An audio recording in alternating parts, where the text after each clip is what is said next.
Chapter 43. You keep using the word help. I do not think it means what you think it means. Utgard Loki escorted us around the back of the bowling alley. He led us down an icy path into a wide expanse of forest, while I peppered him with questions like, "Chase us? Kill us? What?" He just patted me on the shoulder and chuckled as if we were sharing a joke. "You all did well," he said as we walked. "Normally we have boring guests like Thor. I tell him, 'Thor, drink this mead.' He just tries and tries. It doesn't even occur to him that the mead cup is connected to the ocean and he can't possibly drink it." "How do you connect a mead cup to the ocean?" Sam asked. "Wait, never mind. We have more important matters." 5 minutes? I demanded again. The giant pounded me on the back like he was trying to dislodge something. Perhaps my throat.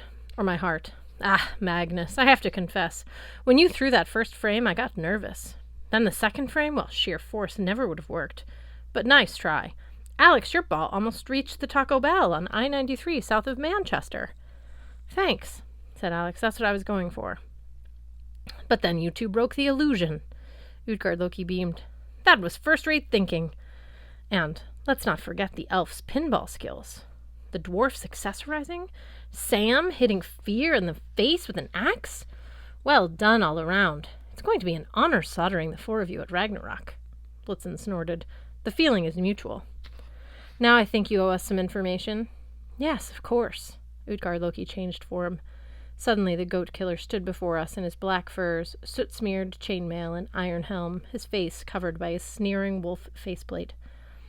"Could you lose the mask?" I asked. "Please?" Utgard Loki flipped up his visor. Underneath, his face looked the same as before, his dark eyes gleaming murderously. "Tell me, my friends, have you figured out Loki's true goal?" Hearthstone crossed one palm over the other, made his hands into a fist, then pulled them apart as if ripping a sheet.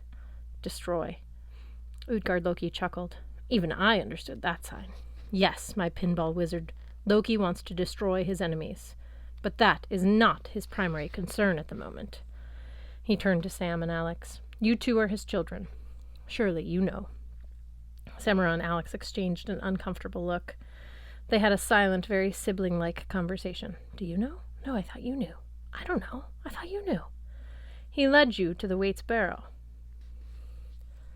Utgard Loki prompted. "Despite my best efforts, you went there. And?" "There is no hammer," Blitzen said, "just a sword. A sword I hate very much." "Exactly." The giant waited for us to put the pieces together. I always hated puzzles. I always hated when teachers did that. I wanted to scream, "I don't like puzzles!" Nevertheless, I saw where he was going.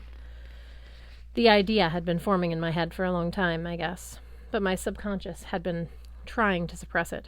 I remembered my vision of Loki lying in his cave, tied to pillars of rock, with the hardened guts of his own murdered children. I remembered the serpent dripping poison in his face, and the way Loki had vowed, "Soon enough, Magnus." "Loki wants his freedom," I said. Utgard Loki threw back his head and laughed. "We have a winner, of course, Magnus Chase. That's what Loki wanted for 1,000 years. Simra raised her palm to push the thought away. "No, that can't happen." "And yet," Utgard Loki said, "strapped to your back is the very weapon that could free him. The Skofnug sword." My necklace started to choke me, the pendant tugging its way across my collarbone as if trying to get closer to Sam. Jack must have woken up when he heard Skofnug. I yanked him back, which probably made me look like I had a flea in my shirt. This has never been about Thor's hammer, I realized. Loki's after the sword. Utgard Loki shrugged. "Well, the theft of the hammer was a good catalyst. I imagine Loki whispered in Thrym's ear, giving him an idea. After all, Thrym's grandfather once stole Thor's hammer, and it didn't go so well. Thrym and his sister have been aching for revenge since the Thunder God. Against the Thunder God their entire lives." "Thrym's grandfather?" I remembered the wording on the wedding invitation. "Thrym, son of Thrym, son of Thrym." Utgard Loki waved aside my question. "You can ask Thor about it when you see him, which I'm sure will be very soon. The point is, Loki advised Thrym on the theft and set up a scenario in which a group of champions, such as yourselves, would have no choice but trying to retrieve the hammer. And in process, you might bring Loki what he really wants." "Wait." Alex cupped her hands as if wrestling a lump of clay on a wheel. "We're bringing the sword to give to Thrym. How does the bride price?" Sam suddenly looked sick. Oh, I'm such a fool. Blitzen scowled. Granted, I'm a dwarf. I don't understand your patriarchal traditions, but isn't the bride price something you give to the groom? Sam shook her head. I was so busy denying this wedding would ever happen, pushing it out of my head, I didn't think about it. About the old Norse wedding traditions, which are also Jotun traditions, Utgard Loki agreed. Hearthstone sniffed like he was dispelling something unpleasant from his nose. He spelled it out. M-U-N-D-R. Yes, the Munder, Sam said. The Old Norse term for bride price. It doesn't go to the groom. It goes to the father of the bride. We stopped in the middle of the woods. Behind us, Utgard Lanes was barely visible, its neon sign washing the trunks of the trees with red and gold light. You mean all this time, I said, with the Skofnug sword and the Skofnug stone, we were running around collecting gifts for Loki? The Giant King chuckled. It is pretty funny, except for the fact that Loki wants to get free so he can kill everyone. Sam leaned against the nearest tree.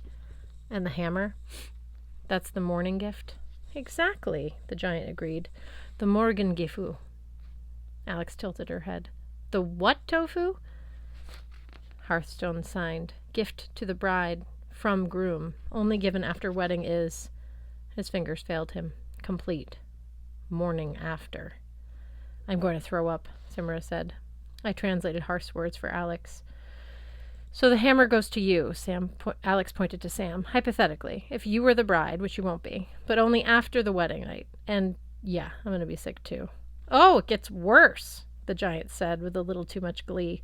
The morning gift belongs to the bride, but it's held in trust by the groom's family. Therefore, even if you go through with the marriage and get Thor's hammer back, it just stays with Thrym, I said. The giants get a marriage alliance and the hammer. And Loki gets the Skofnug sword. Sam swallowed hard. No, this doesn't make any sense. Loki can't attend the wedding in the flesh. The best he can do is send a manifestation.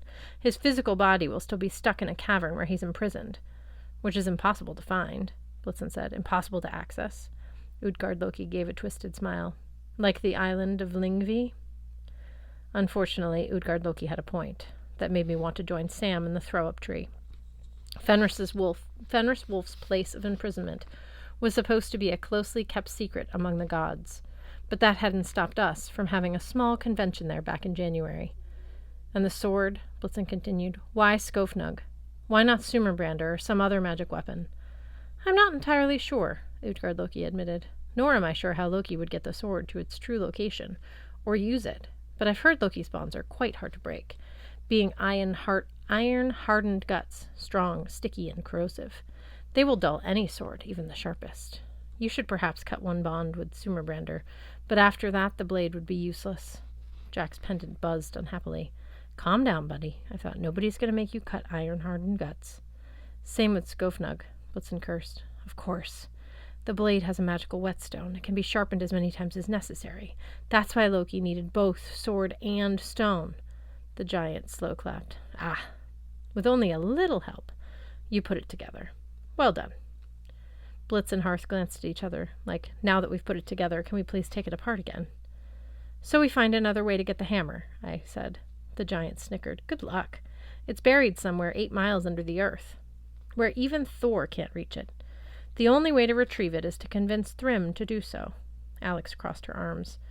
I've heard a lot of bad news from you, giant. I still haven't heard anything I would call helpful. Knowledge is always helpful, Utgard Loki said. But as I see it, there are 2 options going forward to thwart Loki. First option, I kill you all and take the Skofnug sword, thus preventing it all from falling into Loki's hands. Sam's hand crept to her axe. I'm not liking option 1. The giant shrugged. Well, it's simple, effective, and relatively foolproof. It doesn't get you the hammer back, but as I said, I don't care about that. The main concern is keeping Loki in captivity. If he gets free, he starts Ragnarok right now, and I, for one, am not ready. We have ladies' night at the bowling alley on Friday. Doomsday would completely mess that up. If you wanted to kill us, I said, you could have done it already. Utgard Loki grinned. I know! I've been on pins and needles. But my tiny friends, there's a riskier option with a higher payoff. I was waiting to see if you were capable of pulling it off. After your performance in the contests, I think you are.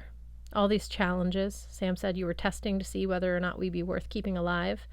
Hearthstone made a few hand signs I decided not to translate, though the meaning seemed clear enough to Utgard Loki. Now, Pinball Wizard, the giant said. No need to get testy. If I let you go, and if you can beat Loki at his own game, then I get the same rewards. Plus the satisfaction of knowing the upstart god of mischief has been humiliated with my help. As I may have mentioned, we mountain giants love humiliating our enemies, and for engineering that humiliation, Alex said, you gain respect from your followers. Utgard Loki bowed modestly. Maybe in the process you get Thor's hammer back. Maybe you don't. I don't really care. In my opinion, Thor's hammer was nothing but an Asgardian boondoggle, and you can tell Thor I said so. I wouldn't, I said, even if I knew what that meant. Make me proud, Utgard Loki said. Find a way to change the rules of Loki's game, the way you did today at our feast. Surely you can come up with a plan. That's option 2, Alex demanded. Do it yourself? That's the extent of your help? Utgard Loki clapped his hands to his chest. I'm hurt. I've given you a lot. Besides, our 5 minutes is up. A boom reverberated through the woods. The sound of barroom doors being thrown open, followed by the roar of infuriated giants. Hurry along, little ones, Utgard Loki urged. Go find Thor and tell him what you've learned. If my liege men catch you, well, I'm afraid they are big fans of option 1.